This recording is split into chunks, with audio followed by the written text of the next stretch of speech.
Got it. FYI, I'm recording to the cloud. Yep. Okay, cool. All right, guys. So again, we're going to start with just a buyer's agent reference guide stating, what will you need to accomplish? What will you need to do as a buyer's agent? Okay. The goal here is take a buyer lead, contact them, talk to them about their needs, fill out a questionnaire, explain to them why it's important to meet with you. That's lead conversion. You're converting the lead into an appointment.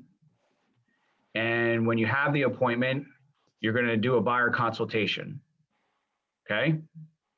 So that's the process here. And I'm going to sort of fly through this stuff. So you'll have to slow me down if anybody has any questions. So first things first, when you have buyer leads or when you're calling your sphere, you should have a process for that. Okay. Does anybody on the call today have a process that they follow for their lead follow-up or prospecting? Just raise your hand if you do.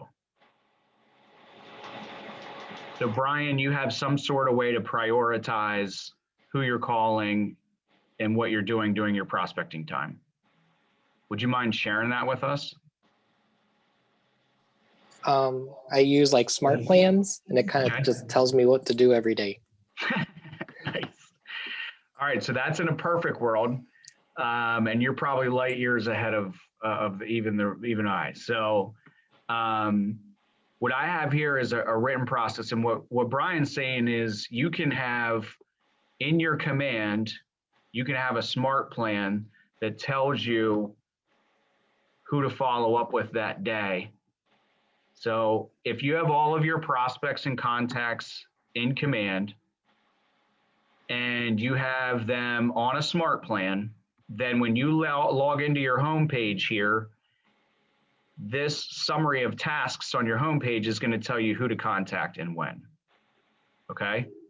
Now, again, that's the far advanced version. And if you guys aren't using command at this level, reach out to Brittany or I. Brittany Giles, we just hired as our tech ambassador. She's going to help you guys get your contacts into command, get smart drip campaigns set up, and start using the marketing if you need that. Okay. So for now, let me just show you the easy written process. And command's pretty easy too, but I want you guys to have a thorough understanding of this as a basic foundation. So in your regular daily schedule, you should have prospecting time. And during that prospecting time, this is a written process on how you would spend that time. If you were on a team, you would sign up for floor time, answer inbound calls, or just sit down and do your prospecting to the Sphere database. If you're a solo agent, instead of floor time, you're just sitting down for your own prospecting time. And what do you do during that prospecting time? Well, you try to hit your 20 Sphere calls first. You hit any leads that came in. This is direct inquiries. You hit any leads that came in the last 24 hours. You follow up with 8x8s and 33 touch contacts. So I'm going to pause there for a second. Does everybody on the call know what an 8x8 touch plan and a 33 touch plan is? I do not, Anthony. Okay. So an 8x8 touch plan, this is like Keller Williams old school. They invented this with the Red Book.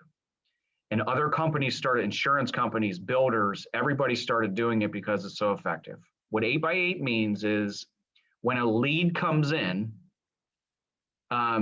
order for you to contact them and stay top of mind status, you're going to need to touch them 8 times in 8 weeks.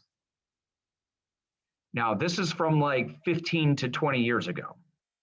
Nowadays, like with internet leads, we have like 20 touch plans in 10 days. They get an email and a text. They get an email, a text, a phone call, like every single day. Now it's just all this rapid response stuff. Just know that at a bare minimum, you're going to need to call and connect with somebody 8 times in 8 weeks. Now, that's not 8 phone calls. Day 1 can be a phone call and the information that they requested. That's 2 touches. Okay. You send the information. They may have called about a property. Send the information on 123 Main Street. You follow up with a phone call right after. Hey, I'm calling you about the information. I wanted to make sure that you got it. That's 2 touches. Then you need 2 more touches the following week. You know, the next touch is, in a logical sense, is, hey, I know you called about 123 Main Street. Maybe that doesn't fit your criteria, but since it was the interest of you, I set you up on a property search. Now, this is assuming you have their email at this point. I set you up in a property search in our database, matching that criteria so that you get automatic updates. Give me a call if you have any questions. That's 4 touches. Is everybody following me? So the point is this: you're going to need at least those 4 items of value, or those 4 reasons to contact them, in order to touch them 8 times. So on a buyer lead, what are the 4 things that we can communicate with them in those 8 touches? Just throw some things out that a buyer would want from you.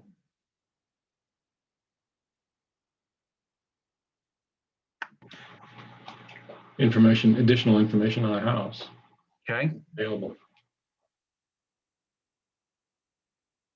What else? Could it be a check-in on pre-approval, or would we be past that? Nope, that's perfect. The only way you would be past that is if you actually talked to them already, right? Right. And you were trying to get them to the next step. Okay. Yep. And 8x8 plans are also for follow-up with somebody that you contacted. Now, let me give you an idea of what this looks like. So these are the services, Keller Williams calls them items of value. These are the services that you offer to a client. So these are the things that you want to touch them with in 8 touches. If you got them on the phone, you've probably narrowed a few of these things down. You've gotten their search criteria from them on the first call. So therefore you don't use their search criteria or automatic emails in the following 4 touches, because you already got that information on the first call. But these are the things that you have your conversations around. And we're going to train on these lead conversion scripts here in a minute. But these are the things that you want to talk about in your 8x8 follow-up plans. What are you looking for in a home? Can I set you up on personalized searches? I'm going to set you up on automatic emails. If you ever need to schedule a showing, I'm the person to contact. Here's why, and here's where you contact me at. And if you go to my website, can you schedule a showing online? Or you have a conversation about why they don't want to schedule a showing on Zillow, et cetera. Financing options. Have you considered your financing options? Have you been pre-approved? Do you need help with that, et cetera? Buyer's guide. We'll talk about a little bit later. One of the number 1 answers to what's your biggest concern about buying a home is I don't know the process. That's the number 1 answer. So you talk about a buyer's guide. I'll give you scripts for that. So I need you guys to see into the future here that when you're running your follow-up plans and you're doing an 8x8, you need like a preloaded arsenal. And your arsenal is just these services that you already offer. It's the same services all other real estate agents offer. It's just most other real estate agents aren't communicating that to their buyers effectively. You just need a way to communicate not what you do, not just what you do, but how you do it and why you do it. And when you talk about why you do it, that's what gets them to move to the next step.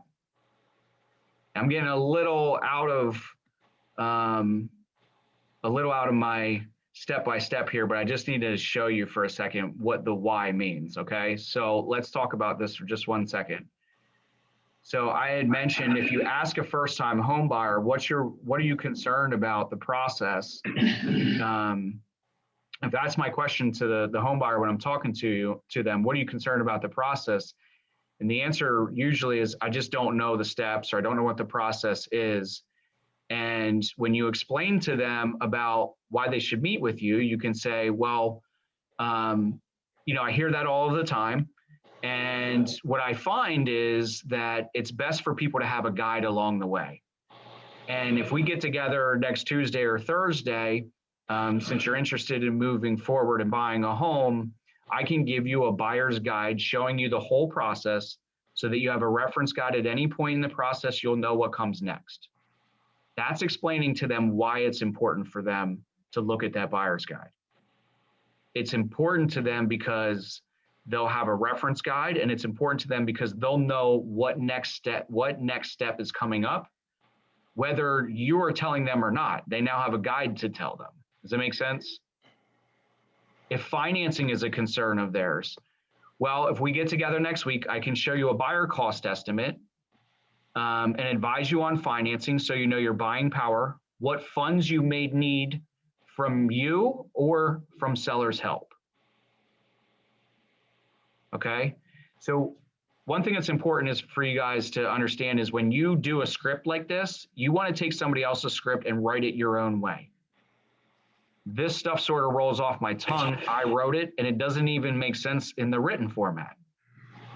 You have to personalize these things. Everything that we do today has to be personal because when you say it, it's going to come from you. If you say what somebody else wrote, it's going to sound like it was scripted. Follow me? So I think it's very important you guys take note of that.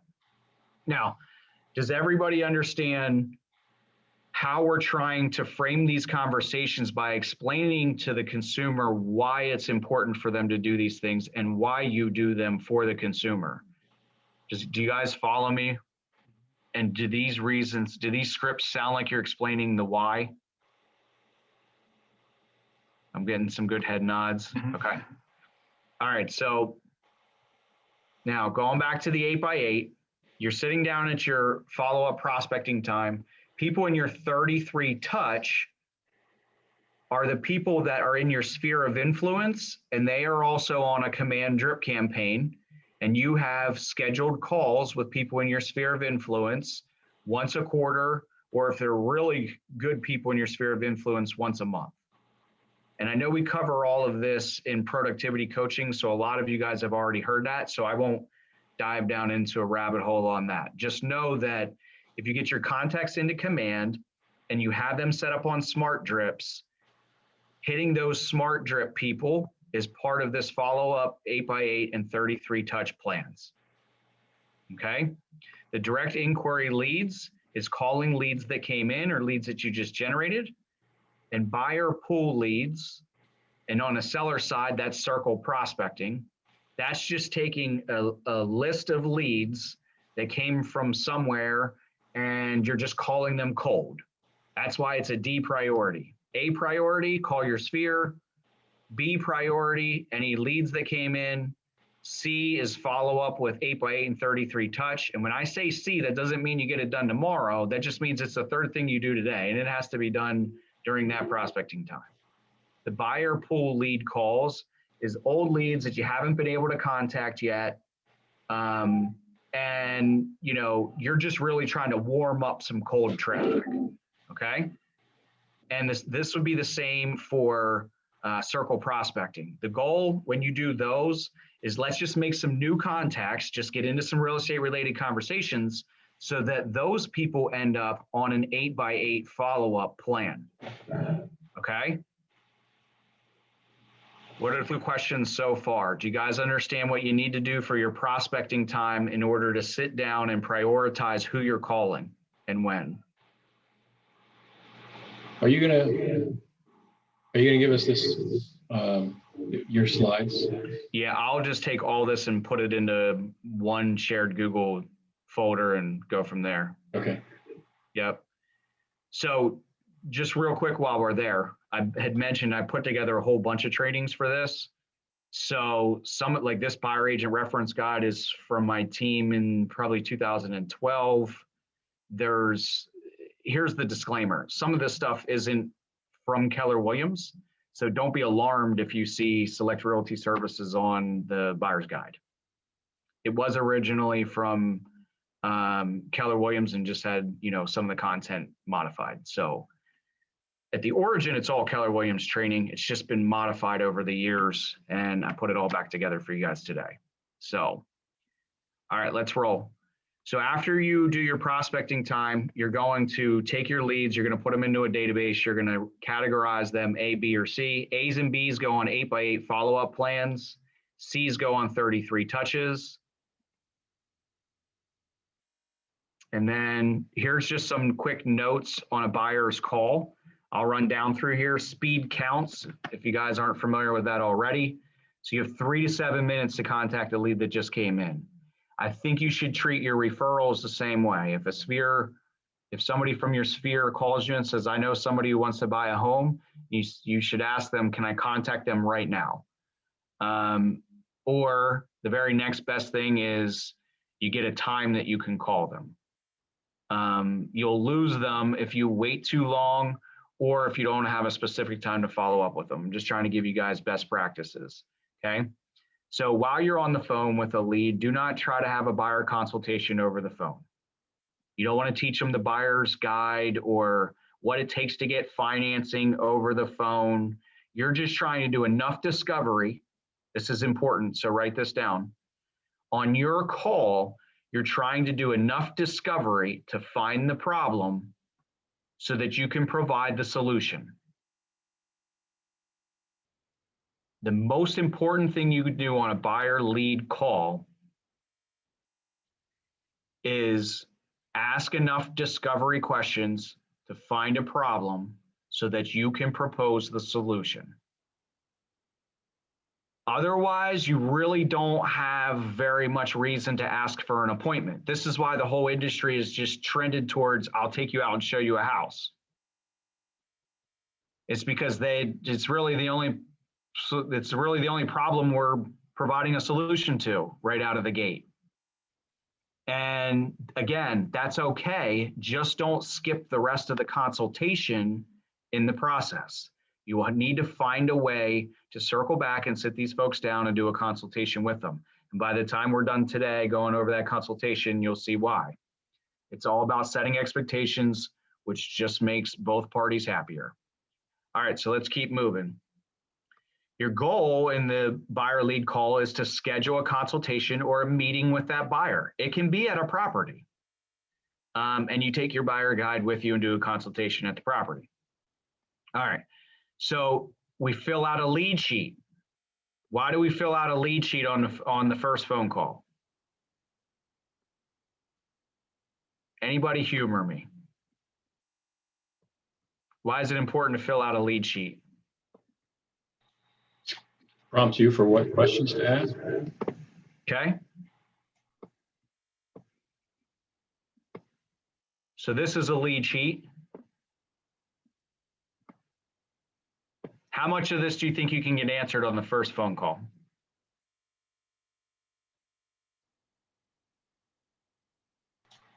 Not much. Not if you're looking to set an appointment. 50% at best. So a couple things. Lead sheet will tell you all the information you need to get. It keeps track of the information that they're just spitting out and you don't have time to write down, right? So they'll talk about their job, they'll talk about kids, they'll talk about family. And in your mind, if you don't have a lead sheet, in your mind, you're trying to think of the next question to ask. Right, instead of listening. And if you have a lead sheet in front of you, thank you, Phil. If you have a lead sheet in front of you, you can just look up and down the lead sheet and fill in the answers as they talk. It also allows you, if you're listening and you are able to find a problem a lot better because you're listening, then you can circle that on the sheet and come back to it when you know that you can propose the solution. Without a lead sheet, you find a problem, your first inclination is interrupt. You're like, oh my gosh, they have a problem. I'm going in for the kill, right? Like their problem is they don't know if they can get approved for financing. So right away you're like, hey, well, that's great. I have a lender. He's the best. Let me refer him. Can I get you on the phone right now? And they're like, whoa. We were just, talking about the kids 5 minutes ago. We're just talking about financing. I haven't even told you what I want in a house yet. So the lead sheet allows you to sort of back off, let them talk, ask questions, and as they answer, you fill stuff out. And when they're finally done talking, you can quickly look at the lead sheet and see what's missing. You see right at the top, whoops, I forgot to get their email address. Instead of worrying about converting them into the next step. So completeness of information is one of the reasons why a lead sheet is important, because you'll miss less things. You'll get more information up front. It's a step-by-step process. You could walk them from the top of this sheet all the way down through the sheet. You always have the next question in the conversation if you have a lead sheet. And then finally, the obvious answer is you have notes to go back to so that the next time you meet with them, you know exactly what they told you. Because if you're anything like me, like it might be in one ear and out the next if I'm not writing it down. Okay. So that's the importance of a lead sheet, and I'll give that to you guys. Your main concern is to let customers know that you are concerned with meeting their needs. Very important for the first lead call. Okay. You want to ask them if they're working with another agent in that first call, because you don't want to schedule an appointment with them if they are. And you also want to ask them if they have a signed buyer's agent representation agreement with that agent. And have they spoken with a lender? Schedule a buyer consultation at the office. So those are the main goals of that first lead interview call with a buyer. Okay. Any questions so far? All right, so again, lead processing and tracking, use command for that. I'm not going to go into too much detail there, but just know that you have to tag them with the appropriate tag. Are they a first-time home buyer? Are they investor buyer? Are they relocating? Because that's going to help you service them in the future. Very important. And then rate them A, B, and C so you know who to follow up with. Okay. So at this point, we're going to say that we've scheduled a buyer consultation. We filled out this script, and then we're going to go through the buyer's guide. Okay. Again, I know I'm moving pretty quick here. So let me just stop for a second. Share with me real quick just one thing that each of you learned so far. Something that you're not doing that you can implement right away.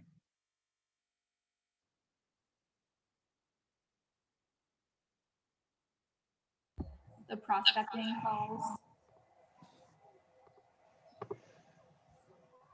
I'm sorry. Go ahead.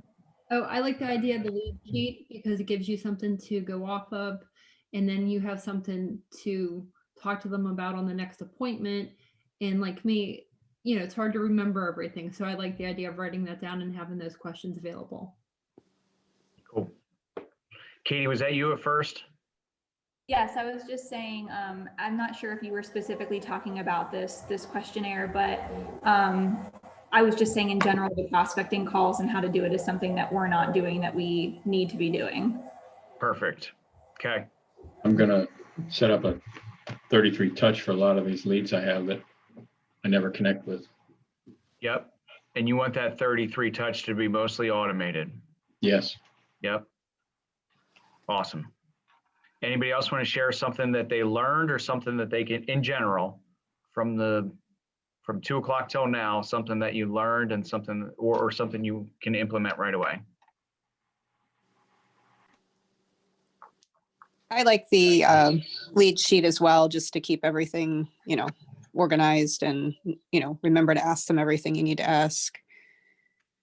Awesome.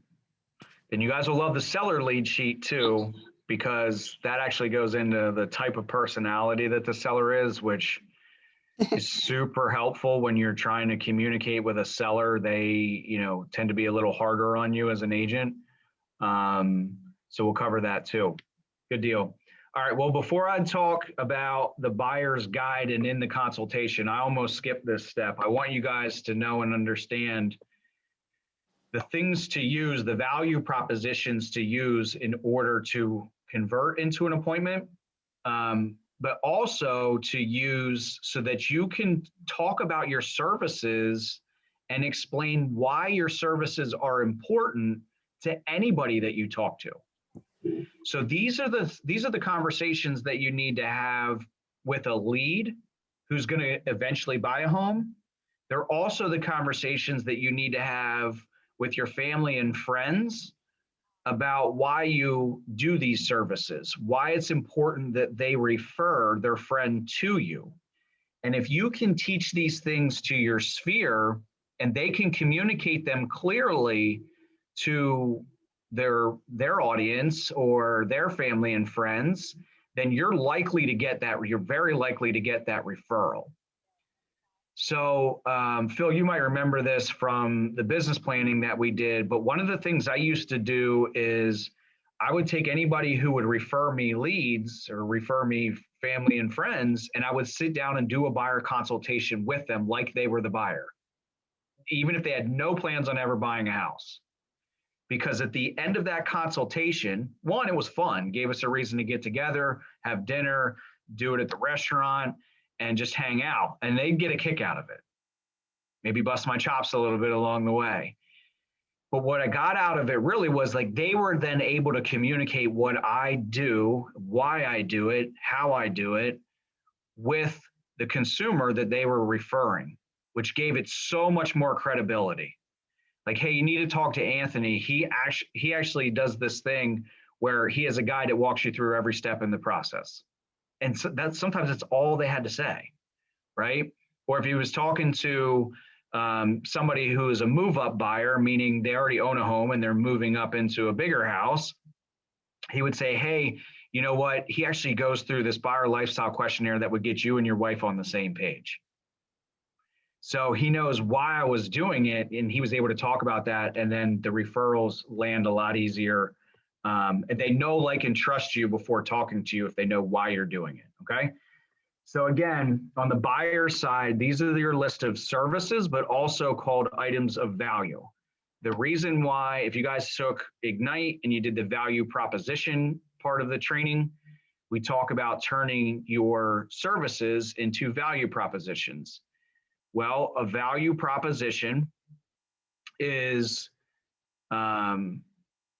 it's a service with the value proposed to solve the problem. Okay, so what does that look like? Here, I'll just read from the screen. We call them move makers because it will get your buyers, if they're B buyers and they're afraid to call the lender, then you need a move maker to get them to move in that direction, okay? So if you have buyers, and nowadays this isn't, again, so true, because if you have buyers in your pipeline, it might just be because there's no inventory.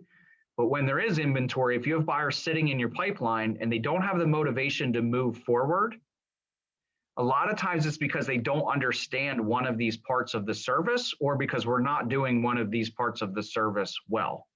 What I mean by that is you might have a buyer who's stuck at financing. What are the points where they can get stuck at financing? Well, the first point is they don't want to call for a pre-approval because they're afraid it's going to mess up their credit. So you talk to them about how it doesn't mess up their credit, about how, so long as they go to three or less mortgage companies within, and you'll have to forgive me and talk to your lender about the regulation now, but it's like, within 30 days or within 90 days. Does anybody know that the new regulations on how it impacts your credit? Nobody so far on the call. I can find out for you guys. Yeah, I want to say 15 days is what I heard when we, my fiance and I just went for a mortgage. So I think it's 15 days. Perfect. Yeah. Thank you. I appreciate that, Corey. Good job. So there, you have 15 days you can contact, did they say a number of lenders, Corey? No, they didn't say a number, no. Yeah. They said the amount of days, yep. So it's just the amount of days, which is cool. It used to be if you contacted 3 or less in less than 60 days. So now it's 15, which is a lot more strict. So it's good for everybody here on this call to know that. You can consult with your buyers and tell them, hey, it's good to call more than one. Most people think that that'll ruin your credit. But here's what I want to share with you. If you do that in less than 15 days, you'll get to compare 3 different lenders. It will have no impact on your credit, and you should do it all at once, which, so you should do it all now. So the point is there's one step in there where your buyer is going to get stuck in financing. The next step they get stuck in financing, you might be out showing them houses and they might be concerned about the amount of down payment, but they're too afraid to tell you. And this is where if you skip the buyer cost estimate part of the buyer consultation and you don't do a buyer cost estimate in your consultation or somewhere along the way of showing homes, you could keep going around and around and around with that buyer and not know. So that's why we say these are move makers, because if I constantly revisit financing with my buyer, I'm going to be able to move them through every step in the sales process without them getting stuck. If I constantly review the showing process with my buyer, then I'm going to get better feedback from them at the end of every showing. And I'm going to be able to tailor their search or find them the right property, maybe even off market, because I have a process for dealing with scheduling showings and getting showing feedback. Does it make sense? You have to constantly revisit these services to continue to get people to move forward in the sales process. Okay? And if you feel like you're getting any of your buyers stuck, it might be because they need you to revisit one of these services and walk them through why it's important to do the next step. All right? So now if we're on a phone call with a buyer, and this says strategies for calls and scripting, what you do on the phone is you connect with them, you build rapport. Okay, so we've given you some sample questions here. Then you move into qualifying them. Again, giving you some sample questions. And when you look at the lead sheet, some of these are discovery questions and some of them are qualifying questions. So some of them are building rapport questions, sorry. And just like, does everybody know what I mean by building rapport? You're trying to build a personal connection with them. So when you first talk to them, the easiest way to do that is just tell me what you're looking for in a home, and they're going to tell you. As they're telling you, you find similarities with you. Oh, you have pets. That's awesome. I have pets. You're looking for a fenced-in yard. Is that because you have pets? I hear the dog in the background. What kind of dog is it? It's connecting with people on a personal level. That's the connection and building rapport phase. You have to do that before you start asking them important questions about when they plan to move. Why is it important that they move? So imagine you get a buyer lead on the phone for the first time. They've never talked to you before. First inclination is to hang up on you anyway. I mean, no sense in, it's not all rainbows in real estate. So no sense in making it sound like that. Like, you have 30 seconds as soon as you get them on the phone to connect with them. The most important thing is to let them know that you're there to help them. That's it. I called because I wanted to help you. If you have no other scripts in the world, that's your first script in the first 30 seconds. And the rest of the call will go so much easier. Okay? Now, this says, I wanted to make sure you got the list of homes that you signed up for. So that would be if somebody signed up on your website for a list of properties, or if they came in off of the Zillow or another property site, or if they came in off of a Facebook ad advertising first-time home buyer discounted homes, whatever. Okay. Your first introduction is, hey, it's Anthony Lynam with Keller Williams. I'm just calling to make sure you got the list of homes you requested. Is that telling them that I'm here to help? So you got to ask questions to connect, and you have to ask questions to make sure, or you have to make statements to make sure they know that you're here to help. Okay? And you'll spend a long time in this connection phase. And if you follow the lead sheet, there's a lot of things in here that will connect with your buyer. Okay? So I'm going to keep moving. I could probably teach on building rapport for a day, which is why I'm kind of hesitating. I don't want to spend too much time there. So qualifying the lead is the next most important thing. So when you're on the phone with a new lead, you want to connect with them, you want to qualify them. And what are the qualifying questions? This part most of you guys should have. So if you're on the phone with a buyer, what are the 3 most important qualifying questions? Or you just give me one.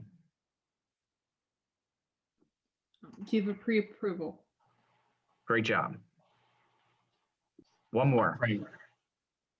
Time frame, that's the second Mhm. one. Great job. The third one's always a little harder. Motivation. Much more subjective.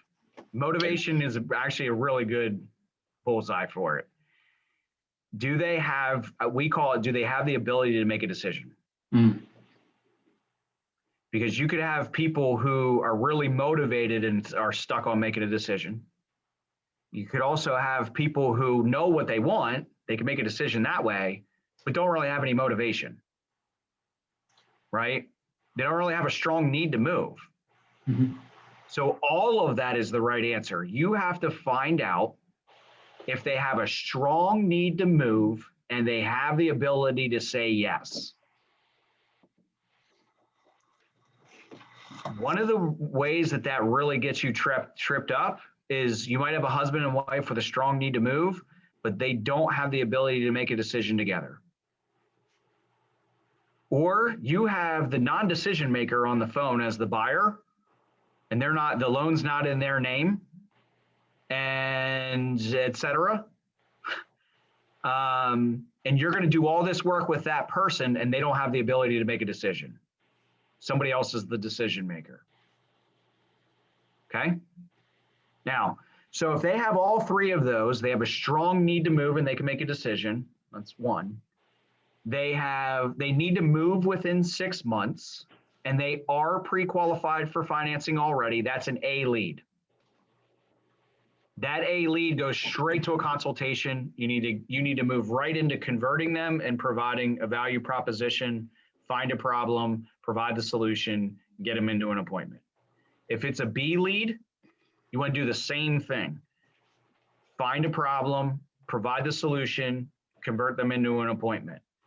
The difference with the B lead is you may want to solve whatever problem they have before they get to the appointment. So an example is they have a strong need to move, the family grew, they have an extra child and they have no bedroom for that child to go into.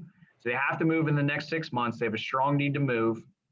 And they need to move in the next 6 months. They have the ability to make a decision to move, but they haven't been pre-qualified yet. So they're still a B lead because they don't have all three. So you go ahead, schedule the appointment. And in the meantime, we're going to get you pre-qualified with a lender so that when you come to our consultation, we can review a buyer cost estimate with you. Follow me?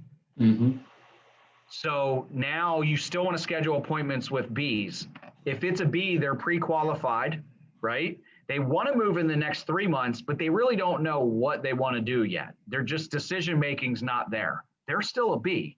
They made the decisions enough that they have a pre-approval in their hand. They're still a B. So now what you want to do is you want to use that to convert into the appointment. Hey, it sounds like it sounds like you're really not sure what you're looking for or how to look for it. If you come and meet with us, we have a buyer's guide that shows you every step of the way. And in that guide, there's a lifestyle questionnaire that really asks you some personal questions outside of what you can put into the computer so that you can really discover for yourself what might be a great fit for you. And the good news is you'll discover over time after you start seeing properties what you really want and what you don't want. But the reason I use a lifestyle questionnaire is I'm going to be able to find those properties for you outside of what we put into the computer. And I can look off the MLS. There's agents in my office that talk about properties before they list them. So if I know what you're looking for precisely from a lifestyle perspective, then I can take that information to the other agents in my office and maybe find you something that's not on the MLS. So now you're telling them why the lifestyle questionnaire is important for them to fill out, and that's why they need to meet with you, okay? So again, if they're not an A, whatever reason they're not an A becomes the problem that you're trying to solve, all right? Now I put scripts in here for each one of those conversions. So for instance, up here in the cultivating, sorry, give me a second. In the connecting, are you renting or do you own your own home? If they say it's a first time, this is going to be my first time buying a house, then I go here under first time home buyer and I say, what are you concerned about in the process? What are you concerned about with the process? That's a leading question because I know I'm going to tell them that I have a step-by-step guide. And 9 times out of 10, if they're a first-time homebuyer, they don't know the process. So they're going to say, I'm not really sure how this works. And then you guide them through. So when you say, what are you concerned about the process? And they say, I don't really know how this works. You say, that's no problem at all. We hear that quite often from people who haven't bought a home before. What I think is best is if we get together for a consultation. In that consultation, I'll give you a buyer's guide. And when you get the buyer's guide, you'll have a guide showing you the whole process so that you have a reference guide at any point in that process. You'll know what's coming up next. And then I usually add well, what I think is really great about that is for first-time homebuyers, it really reduces their stress in the process, knowing what's coming next and always having that guide to go to. I want you to keep in mind that if you decide to work with me, I'm always going to be one step ahead of that process and let you know what's coming up next. But this is mainly for those nights when you're at home and you're, having dinner with your wife and you're having conversations and you're just really curious about what the next step is. And maybe you just want to know right then and there. You can go to the guide. So let me pause for a second. This is on the first lead call. What did we just do with that buyer?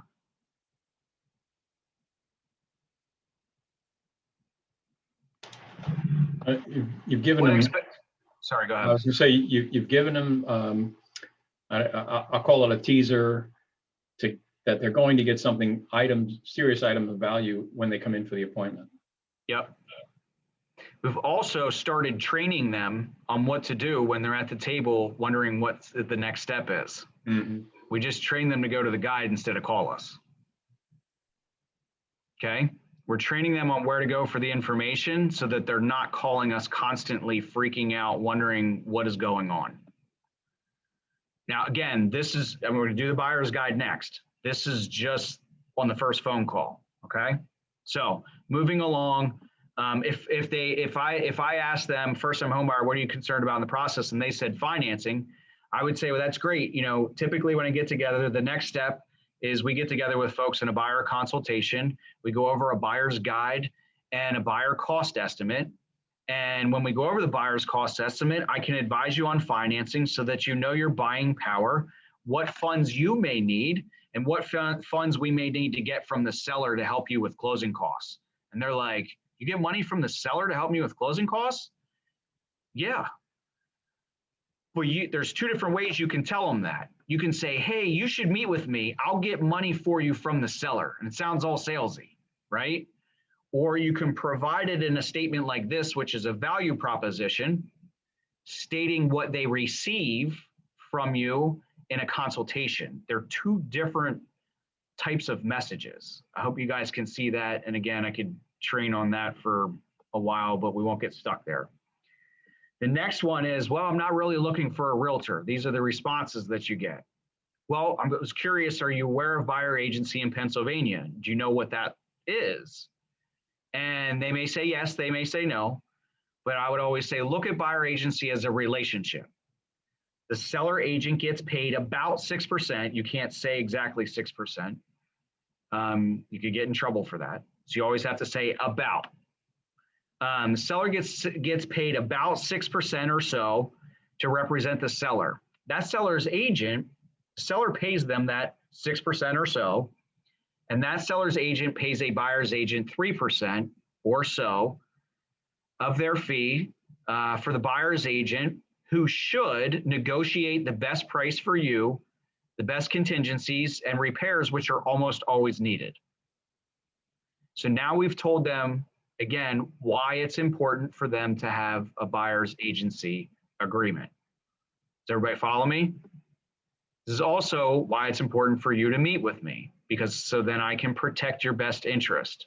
Now, in this same conversation, you're connecting with the person, you're qualifying them, and you find out that they're a second home buyer, meaning they're a move-up buyer, or they bought a home before. they're not going to convert as easily on the financing conversion or the buyer's guide. You need a separate set of value propositions for that buyer. And the second home buyer, you could ask them the question, that's great, you bought a home before, where are you looking for homes right now? And they may say, and you don't want to say, are you looking on Zillow? So you got to be careful not to lead with this question. You just want to say, where are you searching for homes? Because if they landed in your lap, they obviously have not found what they're looking for yet, right? So their problem is they're still looking. And the problem is where they're looking. So you say, where are you searching for homes? And they're going to say so-and-so, it could be Zillow. Let's just use Zillow as an example. What did you like about the properties that you saw on Zillow? Or what did you like about the property that you called in about? What did you like about the property that you came in off of Facebook on? Okay. And when they give you that answer, you're going to use the lifestyle questionnaire to convert, or automatic property searches to convert, or the I'm not looking for a realtor script to convert. So the buyer lifestyle questionnaire value proposition script goes like this. I understand you bought a home before, and I understand that you're looking online for your next home. And when you go online, you're going to put in X number of criteria. It's probably the criteria that you just gave me. You like 4 bedrooms, 2 baths in Central Dauphin school districts. Got it. And you can get that information on Zillow, and I can certainly find those properties for you on the MLS. What I think is important, though, is the reasons why somebody buys a home. And the reason somebody buys a home is usually because of the characteristics of the home or what it does for their family. And I usually find that those are not things we can put into the computer. So we use a buyer's lifestyle questionnaire that really asks you lifestyle questions that you can't put into the computer. And therefore, if I know those lifestyle questions, I can search for things outside of the computer system or even in the computer system because I know what will match those lifestyle answers. So if you meet with me in a consultation, what I think is great is if we can get together and go over that lifestyle questionnaire together.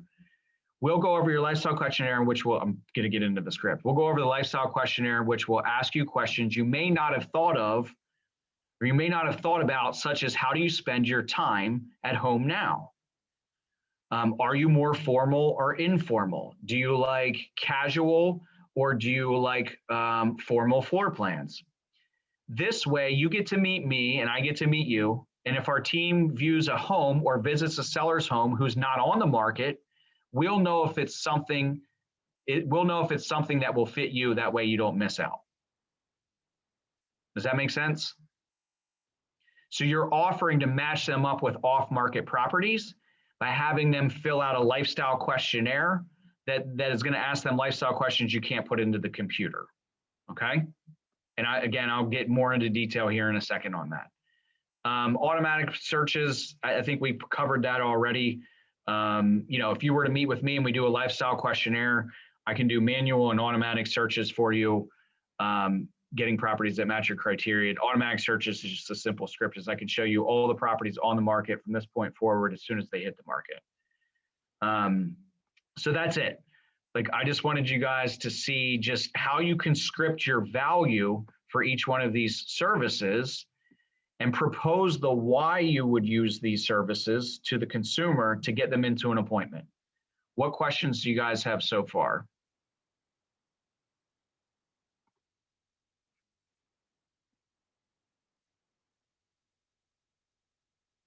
No questions? All right, so now we're at the point where we're going to sit down and do a consultation with the buyer, okay? Typically, this would take me an hour. I'm going to go through this in about 15 minutes, okay? I also shot a video. Nate, do we have the video of me doing this with Tao Long? Do we have that on the training portal? I believe so. Let me double check. Okay, so I have another video of this, again, real quick, but I used her as a buyer, and it was like 13 minutes. And again, this should take an hour, okay? So in the buyer consultation, you're going to go through the buyer's guide. You guys may want to write this down. You're going to go through a buyer's guide. You're going to go through a consumer notice, a buyer cost estimate.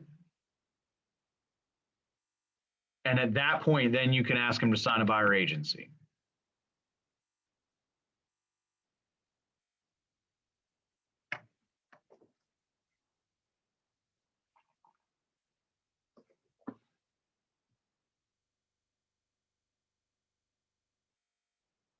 So buyer's guide, consumer notice, buyer cost estimate, buyer agency.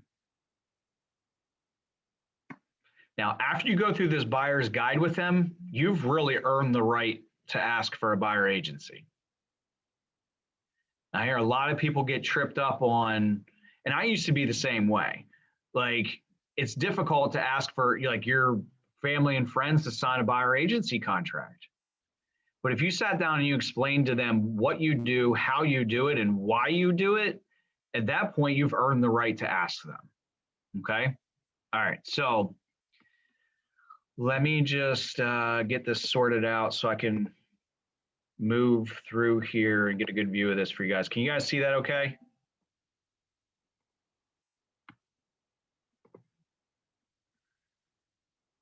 Nate, you guys can see that okay? Yep, we're good. Okay. So this buyer guide came from Gene Rivers. Gene Rivers is still with KW. He's got to be like 85. He's a legend, just an amazing human being. He's always taught business planning clinic. And him and his wife and their team, this was their buyer's guide. My team, the Lynam team, got this from them in 2009, and I've kept it and used it ever since. I think it could probably be modified and updated with some better graphics and all that other stuff.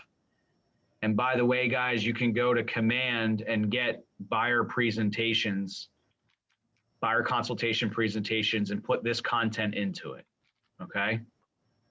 That's in your marketing designs section of Command. I'll show you when we get to the listing presentation section.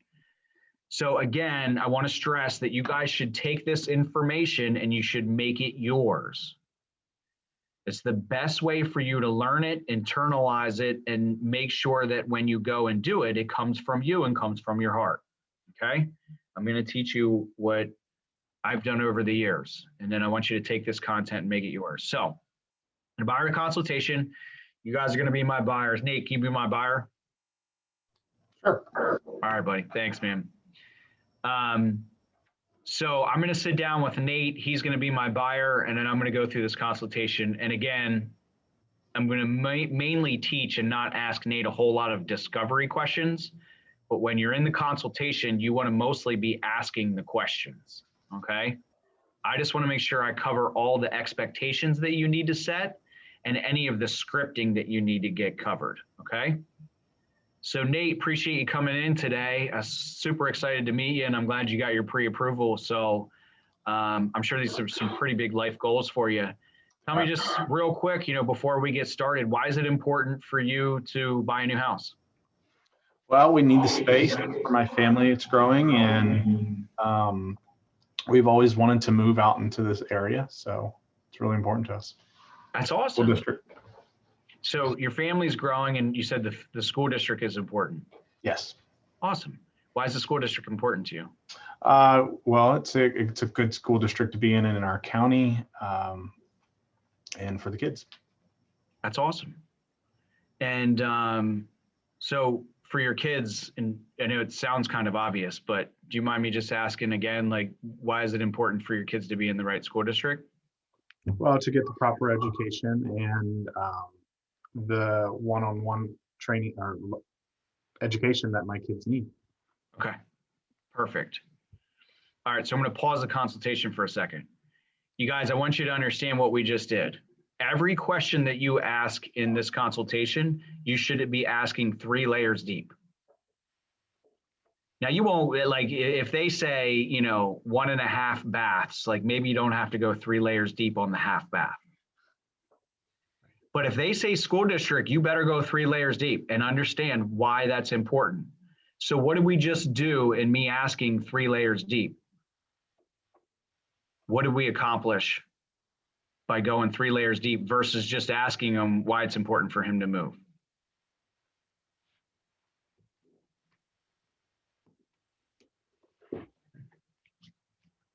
Why is it important for us to go 3 layers deep? Because you now have zeroed in on what they're looking for, and you eliminated what they're not looking for. Yep, it's part of it. Yeah, finding Big real part of it. motivation, the big why. Yep.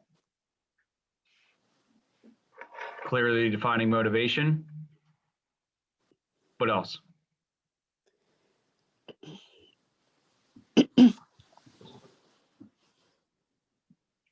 Who else knows those intimate details about Nate? You develop that relationship with them, and you're able to connect with them. Oh. Like, oh, my kids went to that school district as well, and it's awesome. That sort of thing. Yep. It's friends. Bingo. You got them on a personal, you got them to the personal level. You've broken down the barriers. Okay. So I start out every consultation with asking them why this consultation and then moving to the next step is important. And when you ask them why 3 times, why it's important 3 times, you get it to a deeply personal level. So when you're now that you've just started the consultation and you're on a deeply personal level with these folks, you have to do it. Okay. Now imagine if you did that when you start talking about the master bedroom or the kitchen. Yeah. The kitchen. So same thing, the yard, the fence, the fort in the backyard, everything. Like when you ask them, why is it important that there's a swing set or a park near the house? Like they're going to start sharing some personal details with you that now you really know why it's important. Or like we said, is it really that important? If they can't answer 3 layers deep, you might want to think to yourself, that might not be a real big priority. Okay, so let's roll on. So we have here at the beginning of the consultation. So Nate, I really appreciate you coming. I'm going to walk you through this buyer's guide, and I'm going to ask you a ton of questions. Okay. If at any point I'm moving too fast, just slow me down and ask me a question. But I'm going to ask you a lot of the questions, and it's really just so that we get to know each other, and more importantly, so that I know how I can help you. Right. Right. Can I ask you a question before we move forward, Nate? Do you consider yourself more of an auditory, kinesthetic, or visual learner? What I mean by that is, if you're learning something, do you learn by seeing it? Do you learn by touching it? Or do you learn more by doing things with somebody? It's a little bit of both. Okay. Visual and doing. Visual and doing. So visual and kinesthetic. Yep. Perfect. Because I have a bunch of charts in here that you'll be able to see the process rather than me just telling you. Okay. So we'll focus on those more than me dictating the buyer's guide. And then we're definitely going to be getting our hands dirty and doing this together as we fill out the forms. Great. Okay. So again, I'm going to pause the consultation for a second. Just want you guys to understand why that's important. Like, it's important for you to ask them their learning style, because you're going to communicate with this client for the next 90 days. Mm. If they're an auditory listener, like, you're going to have to read the contract to them. You're going to have to explain it to them. Mm-hmm. If they're a visual person, you could explain the reply to inspection over the phone. They're not listening to you. They need to see the report, and they need you to walk them through it line by line. Is everybody following me? So right out of the gate, we're asking them 2 very important questions on how we communicate with each other and how we achieve goals together, setting expectations before we even start the buyer consultation. So ask the why question 3 deep, very important. When you get to learning styles and behaviors, again, just start right out of the gate with it. How do you learn? And when you say learn, like, everybody's interested in learning, but the reality is it's how they communicate. And you need to know how to communicate to this person from this point forward. Okay. So Nate, I appreciate that you're visual and kinesthetic. So Let's work together to achieve the common goal here. So, when I go over this buyer's guide, one of the things that's really important for everybody to know and understand, and by everybody, I mean all of our buyers, is a home isn't a dream home because of its room dimensions. It's how you feel when you walk through the door. And I think you remember from our phone conversation that, we talked about a lifestyle questionnaire, and the reality is that when most people buy a house, it's not because of the number of bedrooms and bathrooms that they put into the computer. It's because of how the home made them feel, or because of other lifestyle type circumstances that directed them to this home in this area. So I think it's important to keep that in mind as we move forward in this consultation today. So we can talk a little bit about our Buyer's Advantage program. I'm not going to go over that right now. And the rest of this package includes information that's important for you to reference at any time. So again, if you're sitting at home and you're worried about what the next step is, you can reduce the stress by just referencing this guide, again, any point in the journey. So what I want you to know from us to you is that this is all about you. It's about your needs, your dreams, your concerns, your questions, your finances, your time, and your life. Purchasing a home is a very important decision. It's a big undertaking in your life. So we want to make sure that this is all about you. And it's important for us to go through this consultation so that I know all about you. So there may be some points here where, maybe you don't want to share or you're not ready for that. And that's quite all right. But I want you to understand that this is in an effort for us to get to know each other really, really well, so that I can make this process all about you and just make sure that you're getting the service you need, instead of taking you by the hand and just rushing you around and showing you what I think needs to be shown or what I think needs to be done. Is that fair enough, Nate? That's fair. Yep. Okay, great. So I wanted to show you, said you're a visual person, so this should be real easy for us to do. I wanted to show you I have a visual flow chart here of the home buying process. Mm-hmm. And where we are right here is we're at the top. You need to find a realtor that you can trust. Right. And today, and hopefully at the end of this, that's me. And if not, I want you to know that's okay too. And today we've met to go through and analyze your needs in a consultation. And we're going to go through the questionnaires to do that today. And good news for you is you've already made it to step 3. So we just need to knock 1 and 2 out, and you'll be ready to select and view properties. Okay. Sound good? Sounds great. Now, what I also want you to know is the rest of this flow chart here, we have write and present offer, earnest money deposit, negotiate and counter offer. If I were to go through a buyer's guide for each one of these steps today, we might be here for 3 or 4 hours. So these are the steps that I broke down at the end of your buyer's guide in a very easy to understand format where it goes into detail about each one of those steps, okay? So we're only gonna make it to this page today, page 7, and I want you to know that page 8 through 13 covers the rest of this flow chart in written detail and easy to understand steps. And again, this is your reference guide for any point in the future to know what steps come up next. The mortgage and loan process is the first thing, okay? Mm-hmm. And again, I want you to know that I'm going to be here to be one step ahead of this and to tell you what's coming up next. So you have me to do this for you. You're not learning this and doing this on your own. This guide is simply just for a reference guide for you in the future. Make sense? Yep. Okay, great. So what I just did was I basically got myself out of explaining every step in the home buying process, and I got them to here, which also allows you to get them excited about the next step, which is selecting and viewing properties. If you spent 2 hours running all the way through all of these steps in buying a home, they would be exhausted and probably not as excited, okay? So we're gonna let's cover analyzing your needs in a consultation. So I basically just went over the whole home buying process, gave them a guide in about 90 seconds or less, right?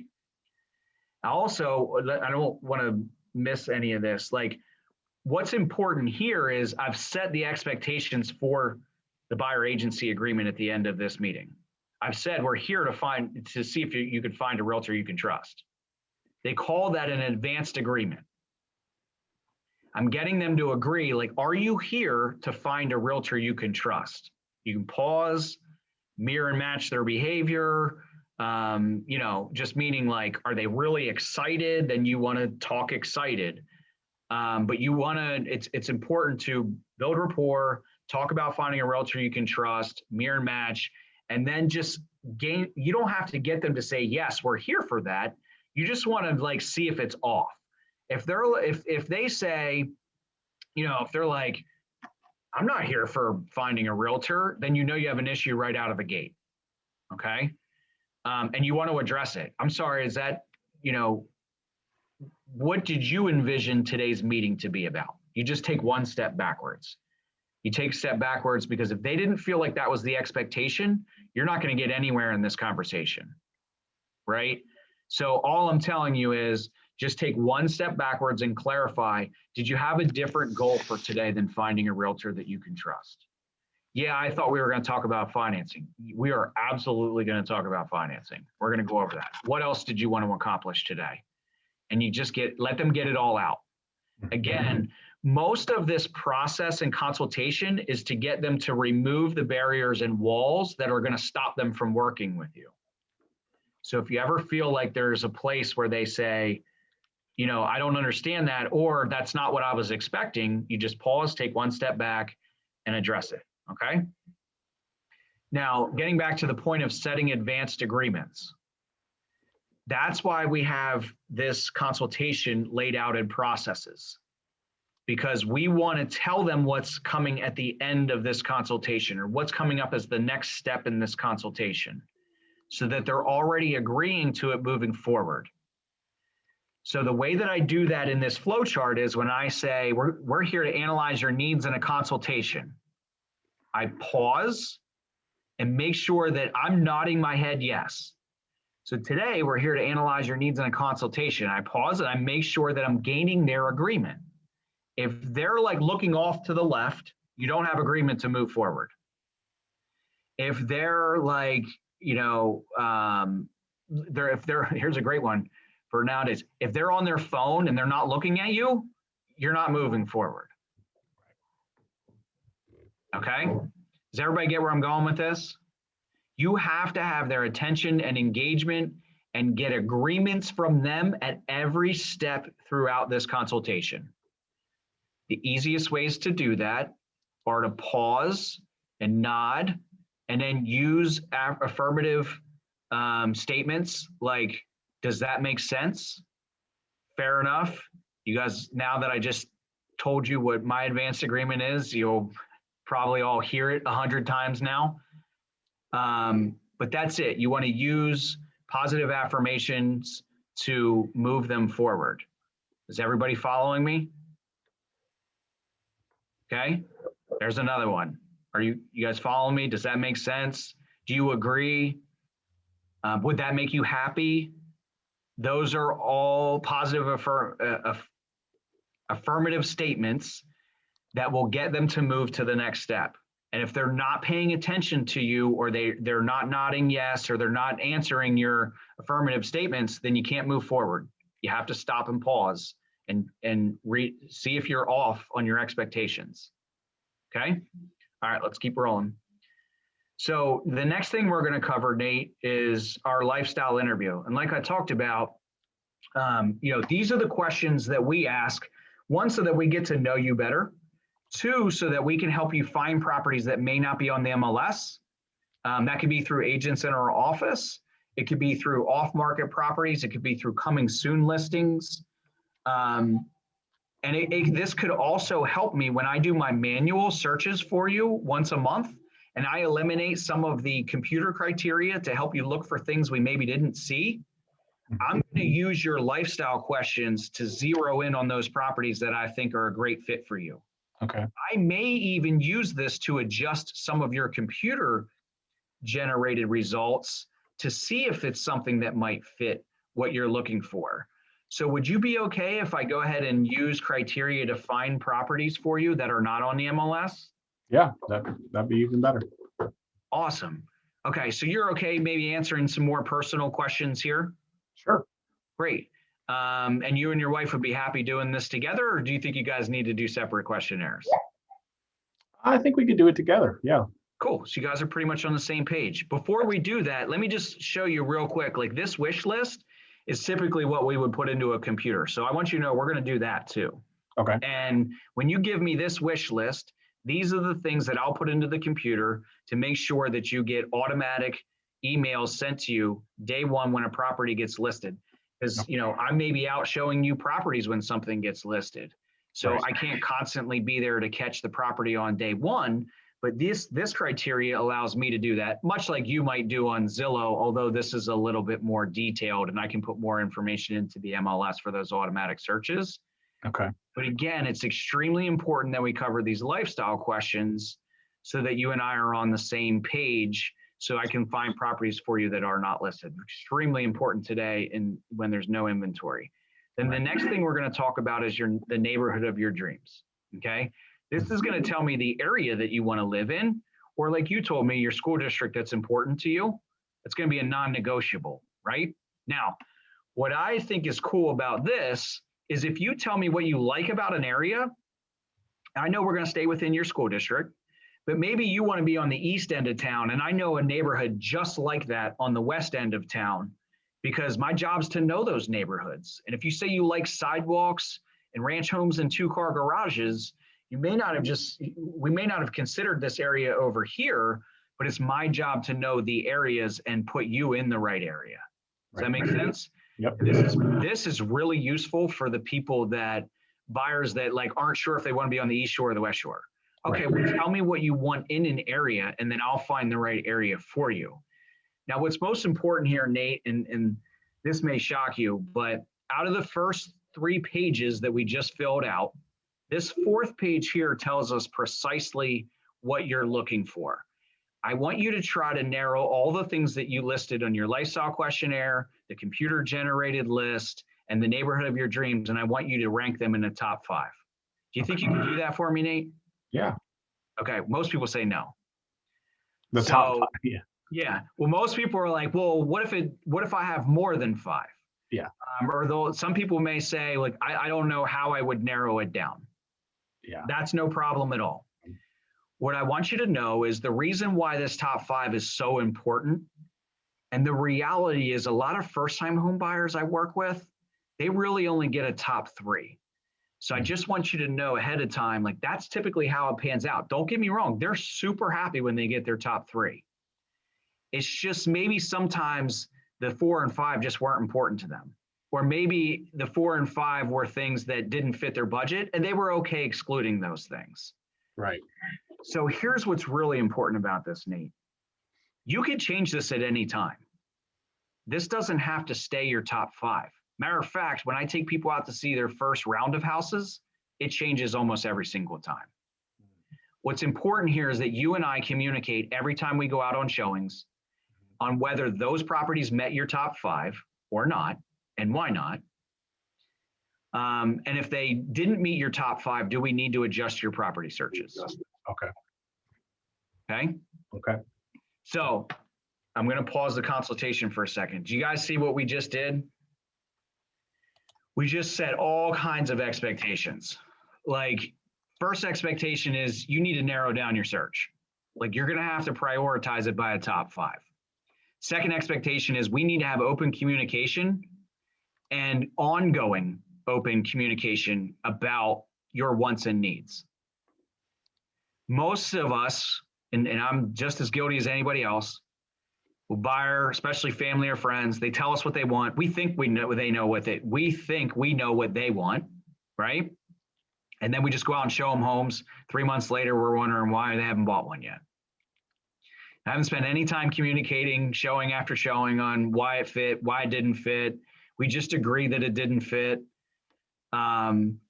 You have to have this conversation with them every single time that they see a property. Okay. All right, so I'm taking a little longer than anticipated going through this, so I'm going to try to move faster, okay? It's important to get their top 5 and have them narrow this stuff down. And, you know, going through this lifestyle questionnaire, it works like a charm. So again, I wish I could spend all day on it, but just read through it, use it, get your folks to narrow down to a top 5, and then communicate to them that they're probably not going to get their top 5. Set that expectation. And if they do, it's like they won the lottery. So now when they get to the top 5, they're like, oh my gosh, like you said, we would never get this. I know, isn't that amazing? So again, you just got to guide them through expectations. That's the most important thing. Okay. Right. And I know I'm adding a little humor in, but hey, this is like nuts and bolts. This is going to make or break you as an agent. And what I mean by that is you're going to show 40 houses or you're going to show 4. All right. So again, moving into the mortgage and loan process, at this point, I would say, great guys, we made it to the mortgage and loan process.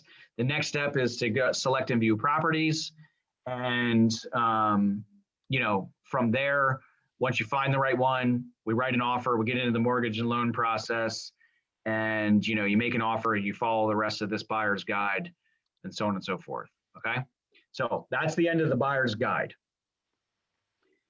And again, I wish I had more time. What did you learn? What will you use?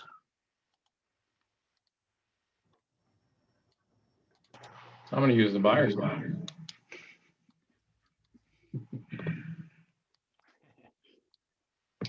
But also those 3 layers deep questions, Awesome, man. Thank you. Anybody else? So after today's training, what we can do is we can have you guys like say, hey, can we have a 1-hour training on a buyer's guide? And we can do a 1 hour flat on the buyer, or even 2 hours on just the buyer consultation training. Okay. And by all means, like ask as many questions after this or over the next weeks as you possibly can. Wanting to just give you guys a complete overview of what you need to be doing when you talk to somebody and all the way through to when they become a client. Okay.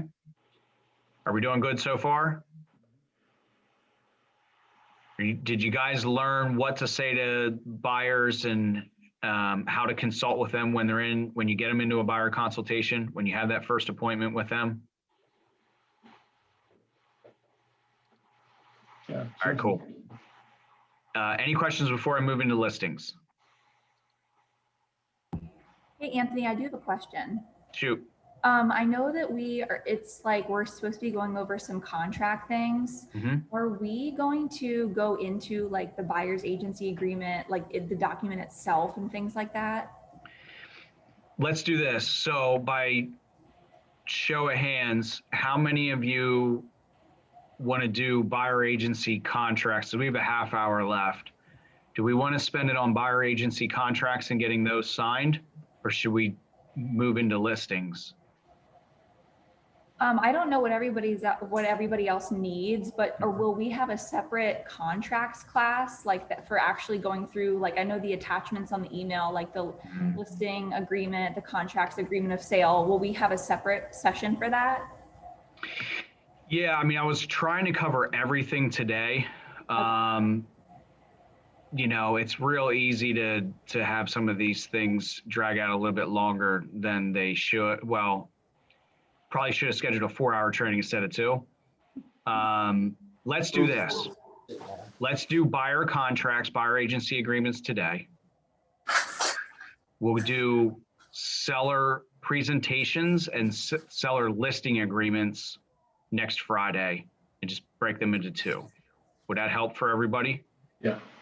Is there anybody so since we promised both today, is there anybody on the call who's going to need listing presentations and listing contract training before next Friday? Katie's shaking no. Tasha, are you good? Do you need listing presentations or listing contract training by next Friday? Okay.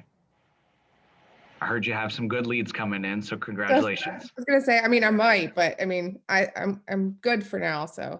Okay, so first off, I want to make sure that if you do, then just reach out to me and we schedule a one-on-one. Okay. Okay. And then Nate, let's just do same time next Friday. Yep. And we'll do listing presentation and listing agreements. Got it. All right, so let's break into buyer agency agreements right now.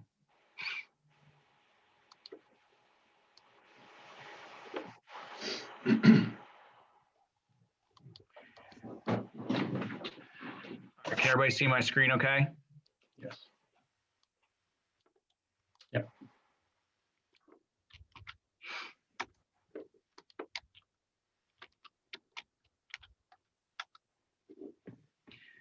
All right, let me get this back up here.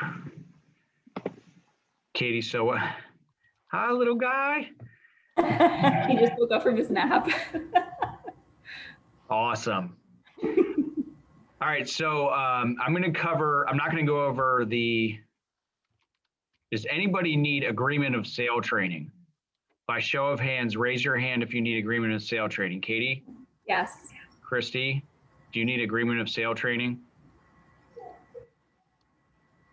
Not right now. Okay.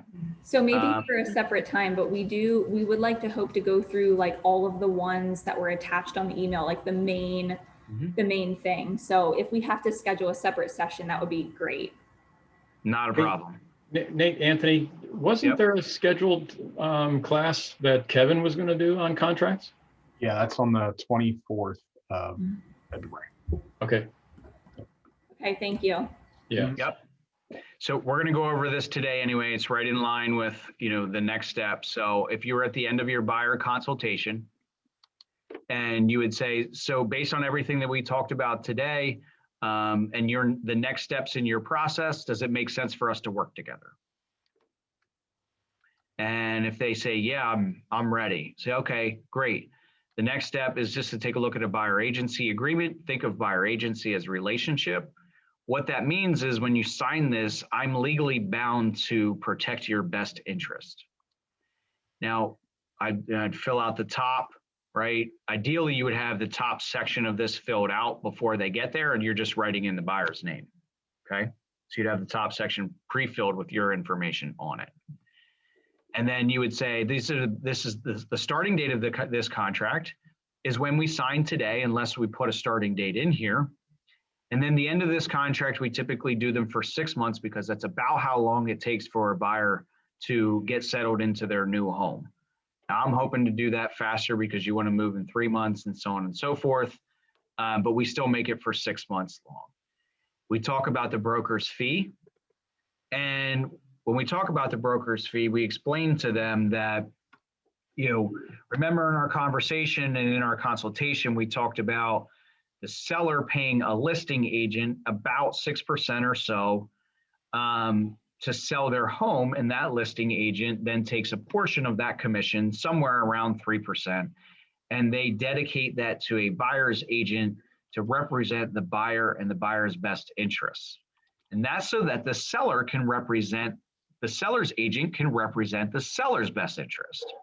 Because if the seller's agent was going to represent you and the seller at the same time, there's going to be a conflict of interest. And we keep this as simple as possible. Okay? That's all you have to explain. And it would help to do the consumer notice before this too. Just didn't come up in the right order. I'll do that here in a second. So then you're filling this in. As you're telling them, you say, the seller gets about 6% or so, who's going to pay the buyer's agent about 3% or so, and then I'm filling in 3% right here in this percentage portion. Okay? Anthony, I have a quick question. Shoot. Okay, so Valerie is our mentor, and she kind of explained it to the way of, she said if a seller is represented by a realtor, that she fills in 0% there, because she said we participate and accept the co-broke with the other agent. And she said if we were to fill in 3% in this area, it would lead the buyer to believe that if we had to accept a 2.5% from the listing agent, that we would be charging the buyer that extra to make up for the 3%. She said she hasn't ever had anybody tell her that she's doing it wrong, but someone along the lines recommended this to her.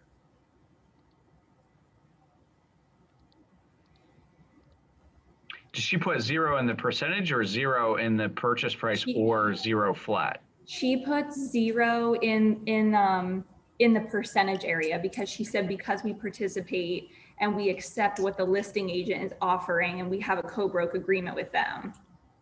So I guess we're kind of trying to figure out what's the correct way. Is there more than one correct way? Yeah, no, either way is fine. And I totally get her motivation behind that. It's to show the buyer that they don't owe her anything. Whereas if you put 3% in here and the seller's agent says 2.5%, technically the buyer owes you that 0.5%. Yeah, so I guess that is I mean, I don't know what Like the it. proper way I is. don't find anything wrong with it. Okay, I've never done it. I like it. It just also means that the buyer, you know, like here for a property that's not represented by a real estate broker, then does she put 0 in there too? oh, she puts 3% there. There you go. Mhm. Okay. I like it. Okay, That's cool. So basically, guys, what Katie and Val are saying is that if you put 0% here, it takes the concern and the liability off the buyer to pay your commissions, and you can explain that. And then it gives you another reason to explain to them why you're putting 3% here, and that if it's off the MLS, that's going to have to come from the seller or from them, the buyer. I like that. Cool. And then this and section is where you're putting your broker fee. Okay. Everybody following me? So broker's fee in the event of a lease transaction, you can put a flat amount in there. You can put 1% of, or 1 month's lease fee, whatever you anticipate in getting as the lease fee. Dollars of broker's fee earned, it's non-refundable at the sign of buyer agency agreement, meaning you could put, they owe you $500 up front. This is an upfront fee. We generally don't use those. Moving along, so those are broker fees and all the ways that you can collect a fee. Dual agency is where you'll explain to them what happens when a seller's agent or listing agent tries to represent both the buyer and the seller at the same time, and that's dual agency. It can be done. You need separate disclosures signed, and at that point, the list agent becomes a conduit of information, meaning they can't give advice to the buyer or the seller because that could be perceived as giving one party or the other party an advantage. It's a conflict of interest. So dual agency can be done if the agent is willing to be simply a conduit of information and just pass information back and forth, and they're no longer participating in advising one party against, not against, but advising one party in what would benefit them in counter negotiations. Does everybody follow me there? All right, designated agency just says that basically your broker got a lead and gave you the lead, designated that agency to you. I'm sure Kevin would probably have a little bit more of a complicated example, but we'll leave that there for now. Broker services to others just says this is important to cover with your buyer so that they know they're not your only client. And that's how I would describe it. I would just say broker services to others just simply means that you're not my only client. I work with other clients. I work with sellers. I work with buyers. And this particular agreement right here is an agreement for me to represent you as a buyer. Okay, this is the entire contract. Any transfer of this contract, if I were to transfer out of this brokerage, this contract would stay with Keller Williams. I don't ever anticipate that happening, so you don't need to worry about that, etc. Confidentiality agreement just says anything that you share with me as a client, as I'm representing you in your fiduciary responsibilities per this contract, that I have to keep confidential.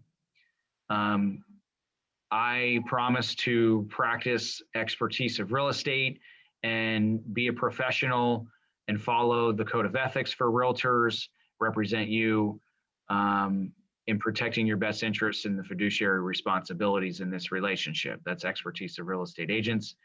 Really, for you guys, you want to read every line of this, internalize it, and make up your own script for it. That's the best thing to do. Deposit money, you want to talk about how that works. Hey, when you give a deposit check, it actually goes to the listing agent's office. It doesn't go to the seller. It doesn't come to me. If you buy a property that's listed by RE/MAX, You're going to give me the check. I'm going to give it to the RE/MAX office, and they're going to put it in their escrow account. If you have a contingency that says you have inspections and something comes up on the inspections and you want to get out of the contract, that's what a contingency is for. And we exercise that right, then RE/MAX will give me the check back and I'll give you the check back. That's how that works. You just want to describe to them the process of the deposit money. Civil Rights Act, pretty straightforward. Notice regarding convicted sex offenders, pretty straightforward.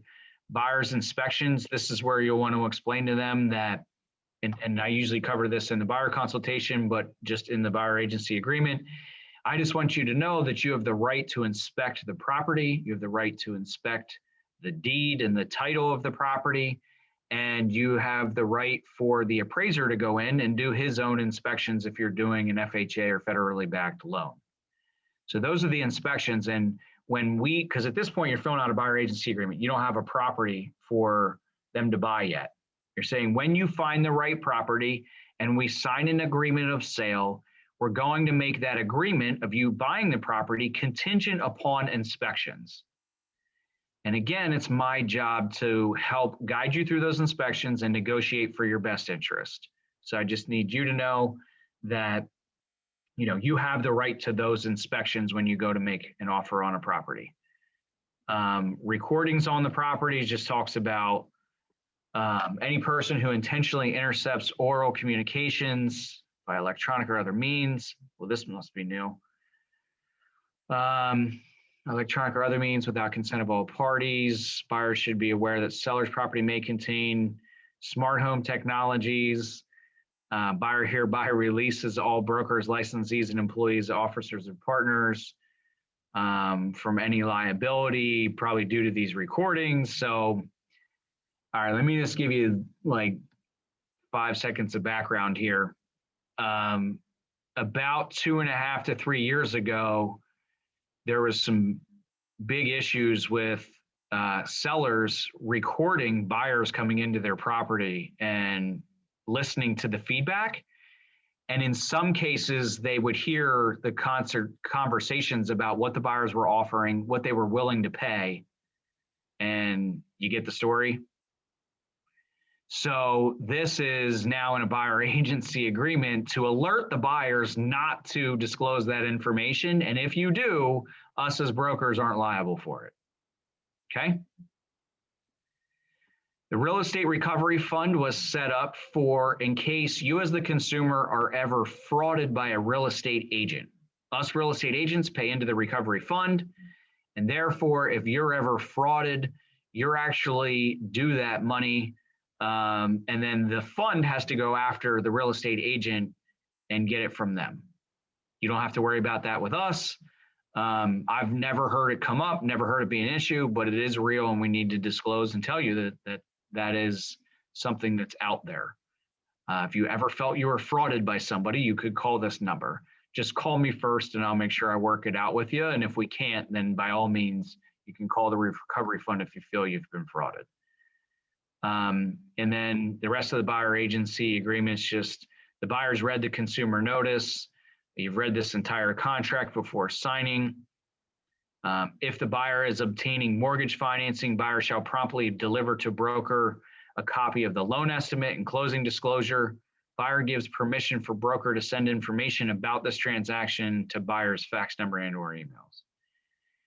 Return of this contract and any addendum and amendments, including return by electronic submission, bearing the signatures of all party, constitutes acceptance by parties. Pretty simple stuff. Contract is executed when everybody signs. Any questions on the buyer agency agreement? I have one more quick question. Shoot. Are we allowed to have it be for more than 6 months? Can it be for a year or no? Yeah, you can make it for a year. I mean, A year's max. Yeah, a year is max. Phil's correct. Yeah. Yep. I always said 6 months. I always found that a year freaked people out, and You know, there's just so much uncertainty in a year. And if they're with you 6 months, they're going to stick, they'll renew with you for a year. I mean, that's, Okay. Yeah, that's what I did with the one buyer that we ran over the 6 months. And so I had him sign a new agreement before we saw another house. Item 4, Anthony. Oh, sorry. It just says designated agency, and then there's a box that says designated agency does not apply. Not applicable. correct. So designated agency is applicable unless checked below. Broker designates the licensee stated above to exclusively represent the interests of the buyer.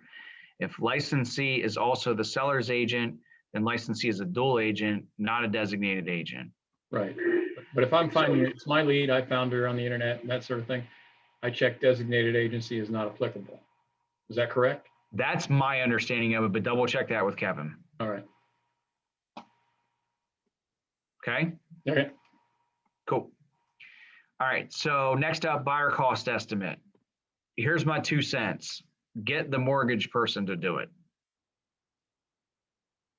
And then add in inspection fees. Because a lot of the stuff that's on here is either super hard for you to fill out. You can do this on Bright. Bright does a decent job of calculating the buyer cost estimates. Just make sure that you double, triple check it. For today's purposes, what's most important is that you know that you have to cover this in order for you to know if the buyer has enough money to move forward or if you have to get seller's help. Anthony, what I've done early, I mean, with my first buyers, I filled this out from Bright, and then I took it with the pre-filled data. I mean, obviously the taxes from the particular house we're looking at, but there's costs and fees and stuff like that for the title insurance, title agency. I took it to Amy and said, can you confirm that these are right numbers? And although, they're ballpark because you don't know who they're going to use exactly for, some of the fees to the state are exact, but some of the fees are what the company charges. And she said, yes, it's what comes out of Bright is very, very close to what it ends up at being.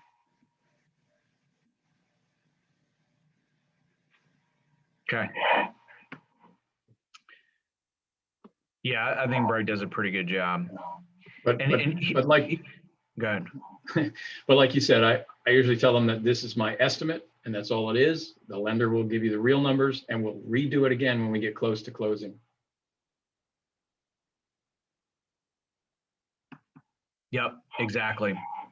And also tell the buyer, you say, when you're looking at the amount of money that you need to bring to the table, you always have to go off the mortgage company's cost estimates.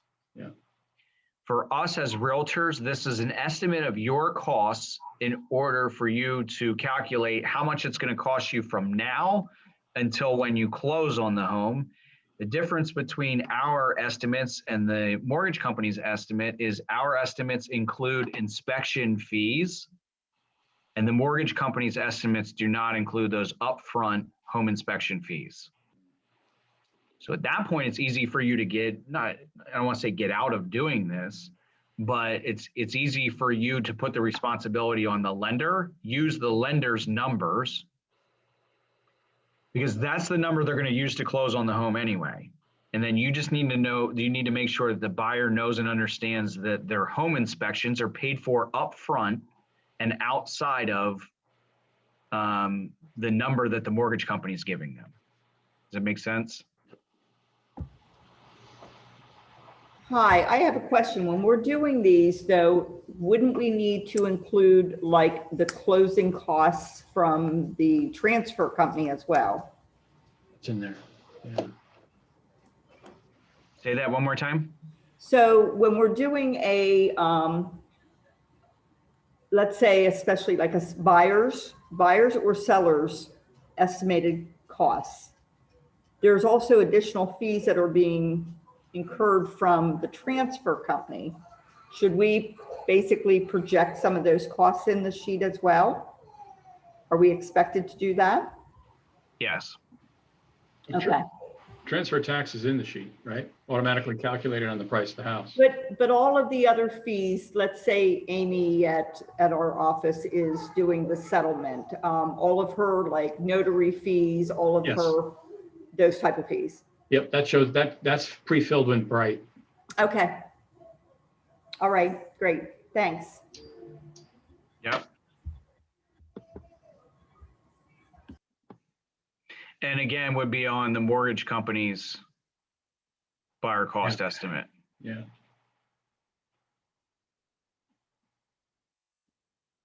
Any other questions on buyer cost estimates right now?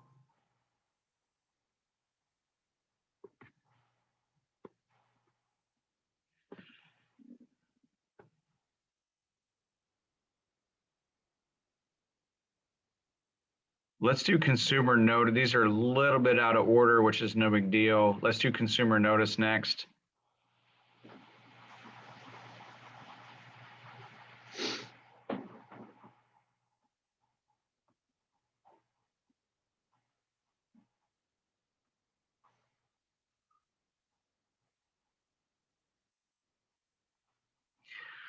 Sorry, I had to take care of an important issue real quick.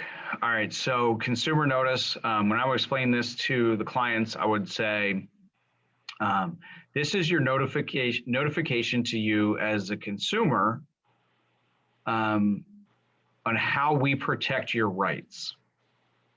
Think of agency as relationship, and we're going to tell you how each one of these types of relationships protects your best interests. So the seller's agent, and some of this may be a repeat of what you've heard already today, but it's important to cover this. So the seller's agent is the guy with the sign in the yard. He's the guy that the seller pays to represent his best interests, to market the property the best that it can be, present the property the best it can be, and get the highest price it can be, right? And then the buyer's agent is somebody who's working with the buyer to protect their best interests, to get the best price for the house, to get the least amount of repairs when they buy the house, meaning negotiate the most amount of repairs after the home's inspected, to make sure that you don't overpay for the property, to make sure that you get the best terms in the contract. That could be amount of seller's help towards you. It could be closing on the date that you choose, and any one of the other contingencies that are in the contract that represent you and protect your best interest, like an appraisal contingency. Make sure that if the appraisal doesn't come back at what we thought you were going to buy the home for, so if you signed an agreement of sale at 200 and the appraisal came back at 190, it's my job to protect your best interest and make sure that you pay 190 and not 200.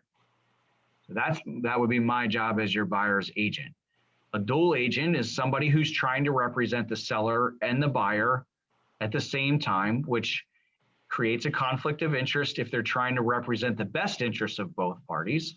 So the dual agent then retracts themselves from representing both parties' best interests, and they become a conduit of information then, which they can still facilitate the transaction, but they just supply information from one party to the other, okay? The designated agency is where the broker has an agency relationship and they're giving that agency relationship representation to one of the agents in the offices. And since I met you, that doesn't apply. So moving forward, this bottom section, this just says transaction licensee. If there was nobody representing fiduciary responsibilities and we were simply only acting as a conduit again for paperwork, that would be a transaction licensee because we're not representing your best interest in negotiating terms and price and things like that. So I could be a transaction licensee without representing your best interests as well. That's another type of agency. And then moving towards the bottom here, you have all of the duties and responsibilities for any agent, regardless of the type of agency. So whether a buyer agent, listing agent, all agents need to exercise responsible professional skill and care, which meets the practice standards required by RELRA. all agents need to deal honestly and in good faith. All agents need to comply with real estate disclosure law.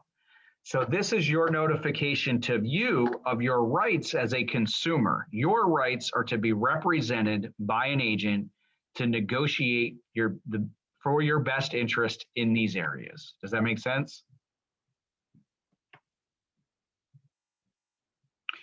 All right, and then the rest of these are addendums. So I think I can have, Kevin's going to cover the standard agreement of sale. Katie, if you need training on this in the next 7 days, I don't need anything in the next 7 days, so I'm fine. If he's doing that, what was the date? 24th. 24th is actually 2 weeks from now. Okay. Okay, so anybody on the call, if you need training on any of this stuff at any given time, I want you guys to reach out. The best way to reach me is a text message. If you email me, that's kind of like snail mail for me, unfortunately. So again, just setting expectations. I want you guys, there's plenty of us in the office that can train on this stuff. So regardless of how busy any of us are, we can find somebody to help you. You shoot me a text message and I'll make sure that you get that information or you get scheduled with somebody. If it's not me, then we have people to do this. We also are recognizing that how much you guys do need, okay? Which is why we scheduled this call for today, which is why we're trying to schedule consistent calls for Fridays. And then any of the training that you guys need in between, we recognize we have a lot of catching up to do. Training on contracts, it's catch up.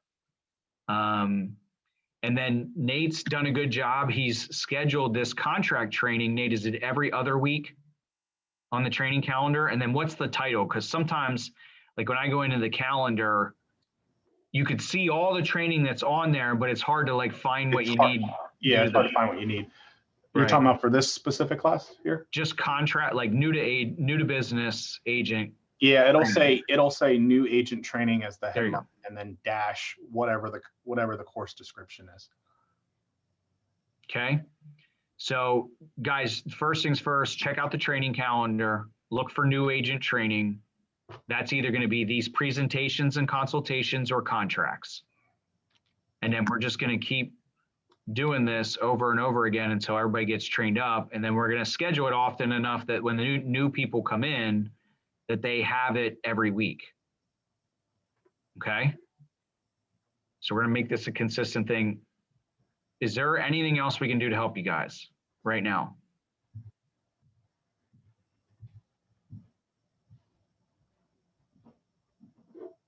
You're gonna put this, not the forms, but your presentation stuff into the drive? Yeah. Okay. Yeah, I'll put all of this up here into a drive. In the meantime, what I think you guys should do is start creating your listing presentations and your buyer presentations. Okay, so go to command. Where was I?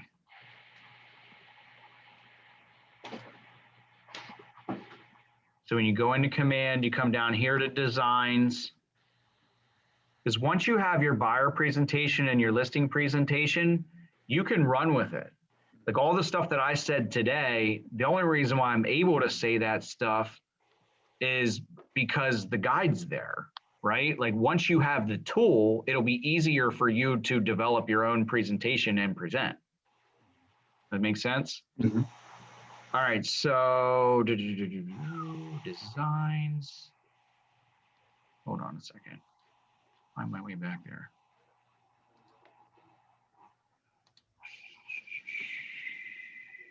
Does it connect?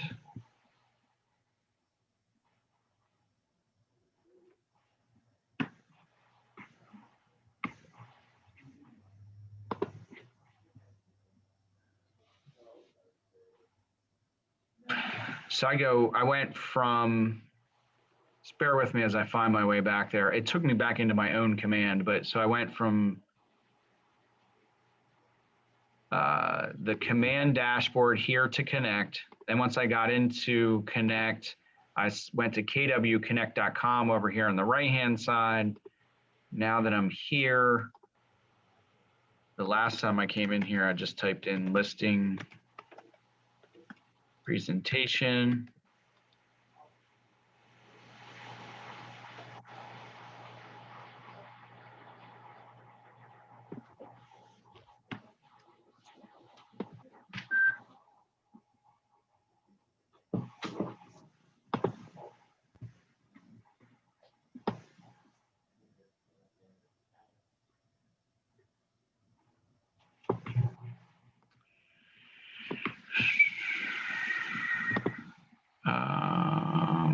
I'm going to stop the recording, Nate. Got it. So here under listings, thank you, Nate. Listing presentation, pick one of these templates and then start putting your information in. Okay. All right. Any other questions before we break here?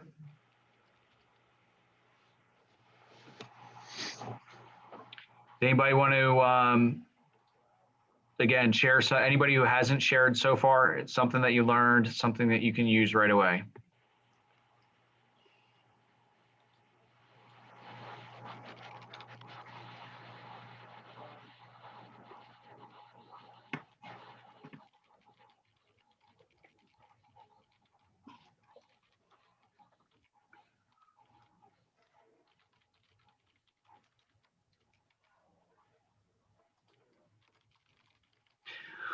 All right, guys, I'm going to let you go.